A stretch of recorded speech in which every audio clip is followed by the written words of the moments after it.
What if instead of allowing sickness to fill your heart with fear, you learn to take your situation directly to God's words?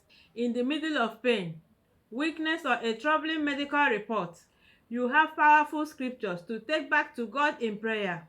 In today's video, we are going to look at some powerful scriptures and learn how to use them as faith declarations and prayer foundations when trusting God for your healing.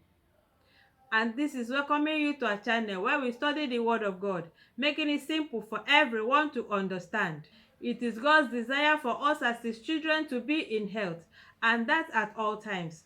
In 3 John chapter 1 verse 2, He said, "I wish above all things that you prosper and be in health, even as thy soul prospereth." God desires us as His children to be in health every time. And He has also made a way for us to be in good health. When Jesus died on the cross of Calvary, He took our sicknesses and diseases and nailed them on the cross and said, "It is finished." Jesus took away our sicknesses, so we are not expected to be sick again as children of God. But oftentimes we see ourselves falling into sickness and diseases attacking our bodies. And the question is, are we supposed to allow it to ravage our bodies, which is now the temple of God?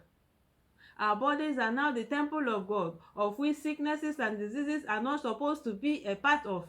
So we have to fight sicknesses and diseases out of our bodies because we are the temple of the living God. And we are expected to fight it spiritually as well as medically, but more especially spiritually, because every sickness and disease has its own spiritual root. And how do we do this? We do this, number one, by recognizing who we are now in Christ.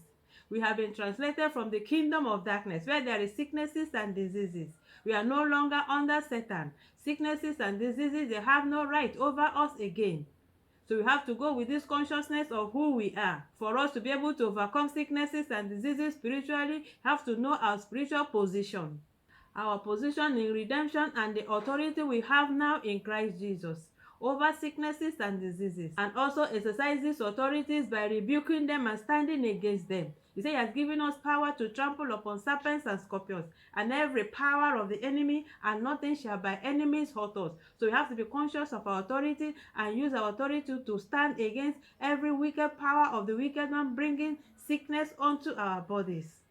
And we do this with our weapon God has given unto us, which is the Word of God. The Word of God is the weapon that we are going to use to fight against sicknesses and diseases. We declare the Word of God with faith, with boldness, with the authority that we have in Christ. So let's look at some of these scriptures that we are going to use to fight against sicknesses when they come to us. And this includes the following. Number one, Psalm 107 verse 20. It says, "He sent His word and healed them and delivered them from their destruction." I want us to critically analyze this verse. He said that He sent His word. Sent is in the past.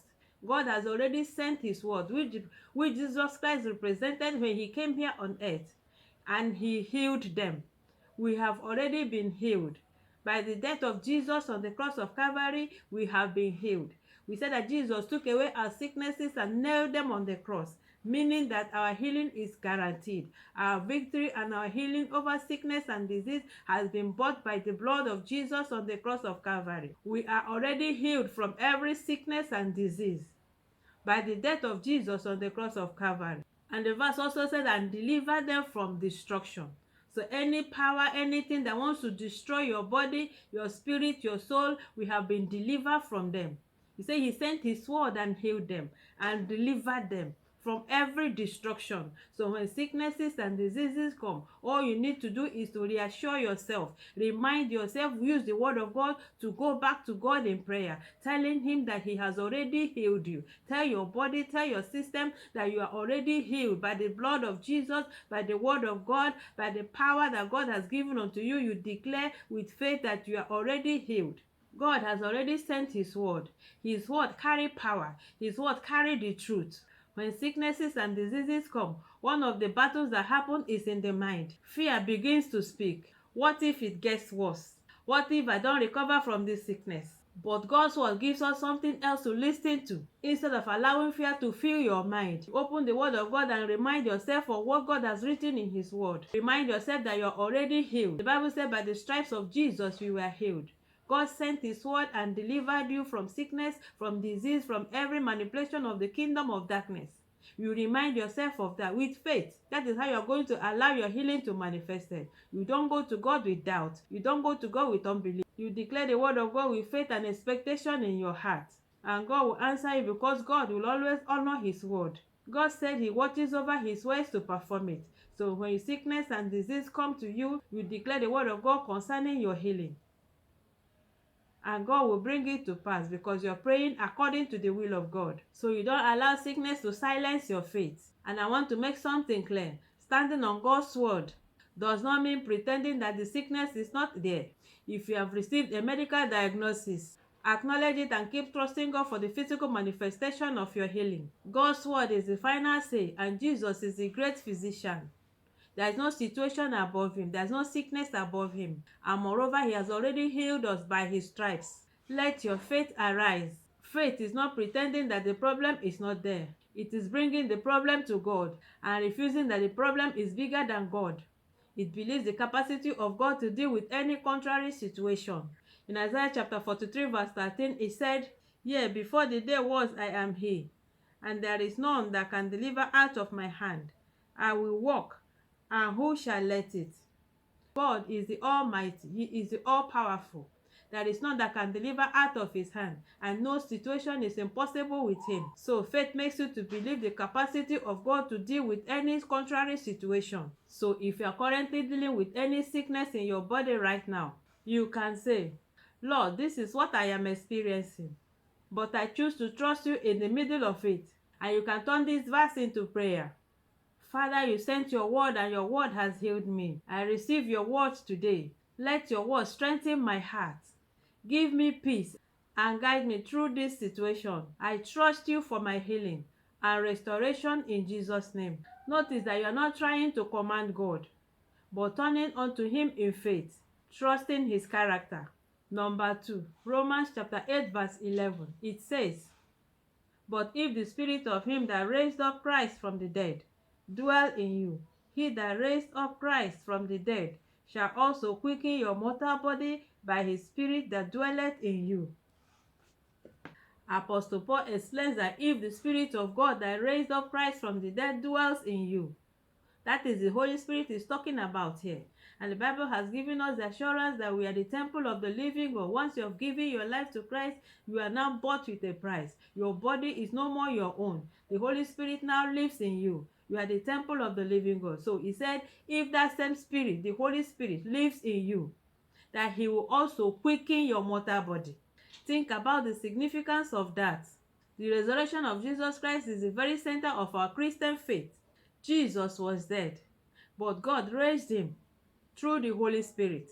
And God has assured us that the same Spirit that raised Jesus from the dead is now living in us as his children. That means that that same Spirit has the same power to quicken us, to release us from any sickness and any disease ravaging our body. This gives us an incredible reason to hope, to believe God for our healing.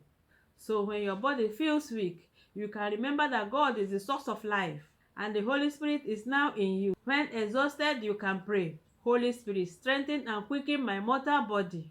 When fear overwhelms you, you can pray, "Holy Spirit, help me to trust God." Now you may ask, what if you have been praying for a long time and nothing seems to happen? The healing is not manifesting physically as you expected. Perhaps you are watching and saying, "I have prayed, but I'm still waiting." Maybe you have prayed for yourself, your parent, your child, or someone close to you, and you are wondering, "Why haven't I seen any change yet?" Please do not conclude that your waiting means that God is not hearing your prayers or doesn't want to answer your prayers. We don't always understand God's timing or everything that happens in this life, but you can continue to trust his character. Keep praying, keep believing, keep making faith declarations, neglecting the symptoms you're seeing.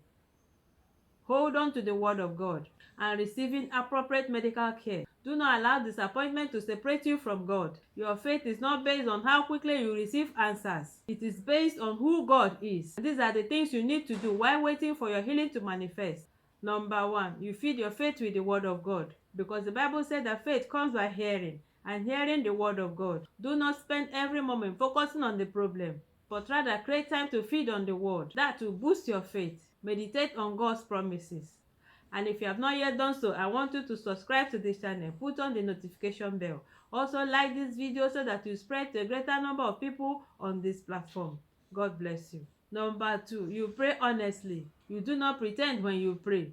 Tell God exactly how you feel. If you are afraid, tell him. Tired or discouraged, tell him. Surrender those feelings to him. You can say, Lord, I don't understand everything that is happening, but I choose to trust you. Number 3, take wise actions. Faith and wisdom can work together. If you are experiencing certain symptoms, seek appropriate medical attention. Do not stop prescribed treatment simply because you have watched a healing video. Allow your faith to grow.